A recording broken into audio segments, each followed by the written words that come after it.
ሚዲያ ሼር፣ ሰብስክራይብ ላይ ባባ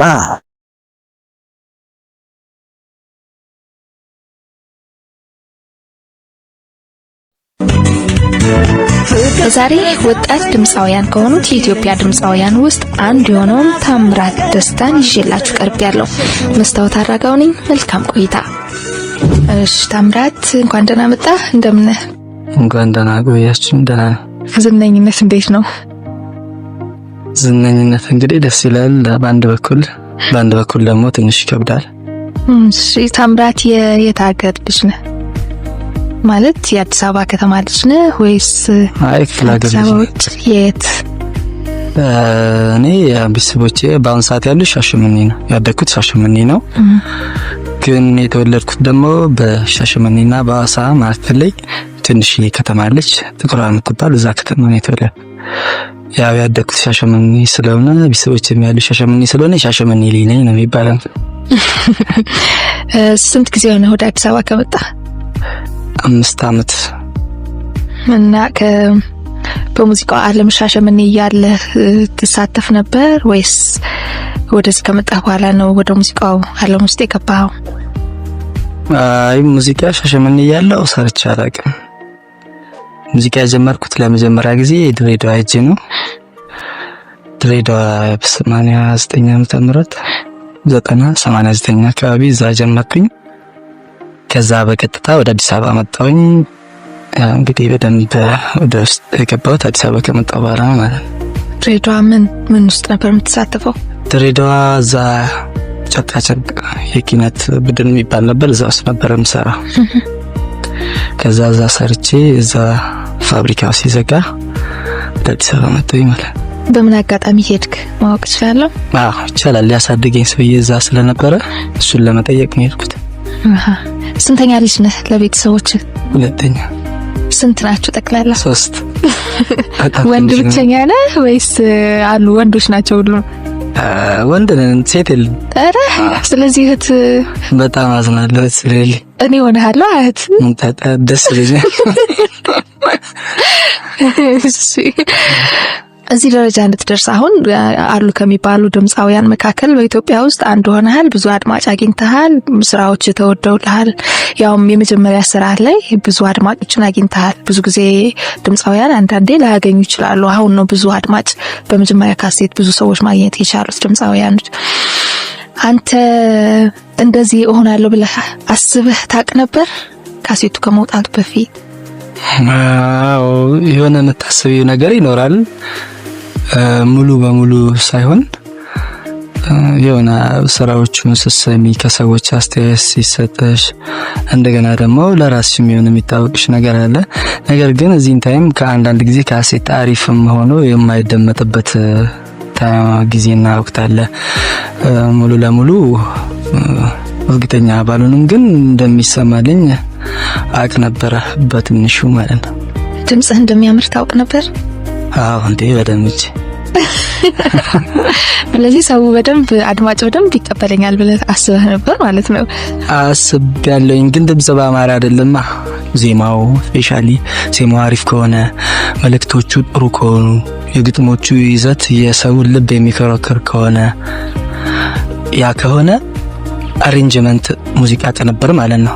ሙዚቃ ቅንብሩ አሪፍ ከሆነ በአጠቃላይ ልክ እንደ እግር ኳስ የአንድ ቡድን ስራ ማለት ነው ሙዚቃ ማለት። ሙዚቃ ቅንብሩ አሪፍ መሆን አለበት፣ ዜማና ግጥሙ አሪፍ መሆን አለበት፣ የዘፋኙ ድምጽ አሪፍ መሆን አለበት። አሪፍም ሆኖ አዘፋፈኑ ደግሞ እንደገና አሪፍ መሆን አለበት። እነዚህ ሁሉ ሲቀናጁ ነው ካሴቱ አሪፍ ሊሆን የሚችለው። እንግዲህ ያም ስለሆነ ይሆናል ያ ሁሉ ተሳክቶልኛል ብለህ ታስባለህ? በአሁኑ በጣም። ግጥም የራስህ አካተህ ነበር እዚህ ውስጥ ወይ ዜማ በብዛት የኔ ነው።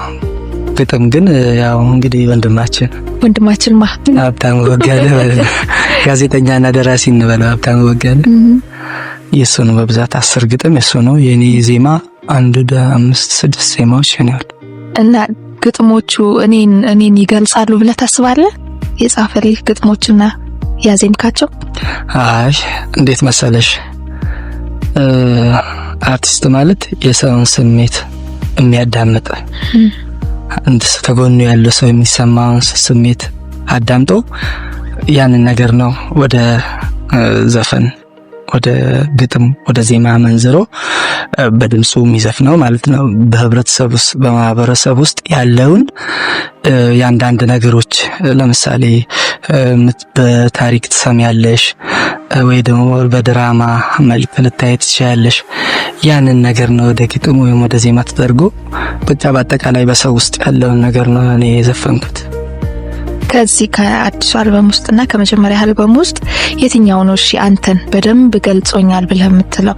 አንዳንድ ጊዜ አርቲስትም ሆነ አንዳንዴ በተለይ ድምፃውያን ጋር ይሄኛው ዜማና ግጥም ከኔ ህይወት ላይ ትንሽ ቆንጽል ተደርጎ ተወስዶ የተጻፈ ነው ትንሽ ይገልጸኛል የምትለው ወይም እሺ የምትወደው በሚለው እናስተካክለው።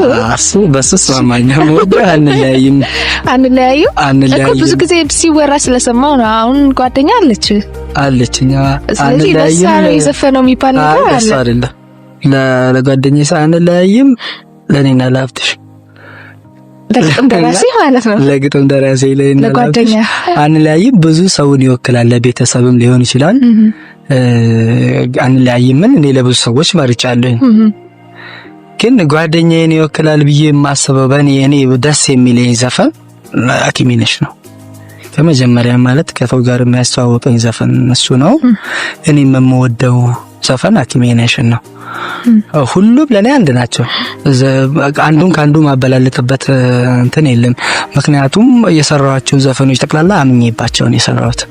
ጥሩ ናቸው ብዬ መርጬ ግን አትሊስት ላንተ ለነፍስ የሚቀርብ አይደል ያልሽኝ እንደማለት ነው።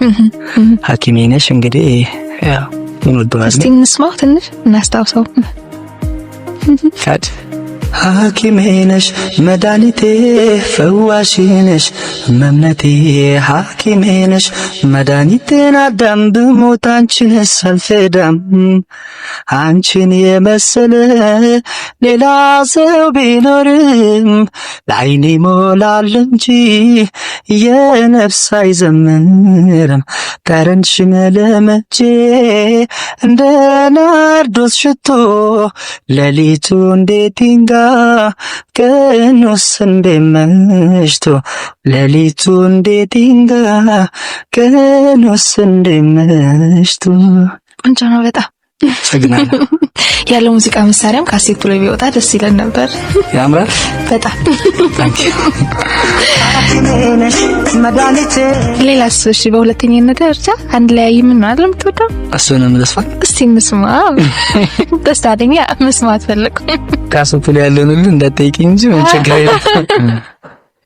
እርግጠኛ ነኝ አይዞሽን ጀምር ዛሬ እንደ ቀልድ በያዝነው ፍቅር ምን አለበይኝ ለሰው ባይመስልም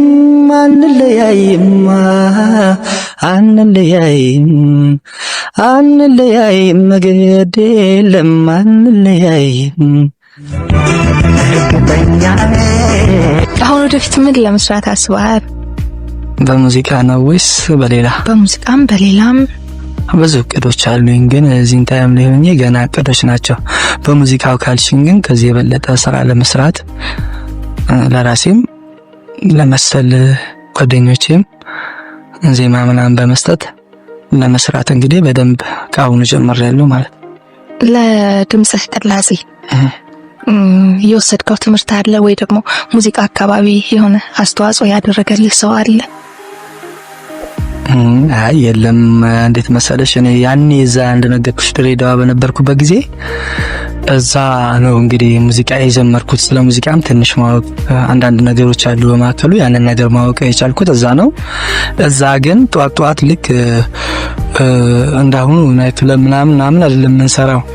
ልክ መንግስት ስራ ነው። ጧት ገብተሽ 6 ሰዓት ትወጫለሽ። ልክ እንደ ከታት ትገቢያለሽ። ጧት ስንገባ እንግዲህም ቮካል ትምህርት እንማራለን ማለት ያ ትምህርት ያ ድምጽ እንዴት እንትን እንደሚል ትሬሊንግ ማለት ነው። መጫው ያው ስኬል አለው። ያን ስኬል ይዘን እንጫዋለን። ያን ነገር ለ6 ወር ነው ምናምን የሰራው ይመስለኛል። ግን በእንትኑ አለ አላውቀውም። እኔ ዛን ጊዜ በጣም ትንሽ ነኝ። ሰራለሁ ግን በቃ ህግ ነው ስለተባለ ብቻ ሰራለሁ። ሜቢ ያ ነገር አስተዋጽኦ አድርጎ ሊሆን ይችላል እንጂ ብዙ የተማርኩት ምናምን ነገር የለም።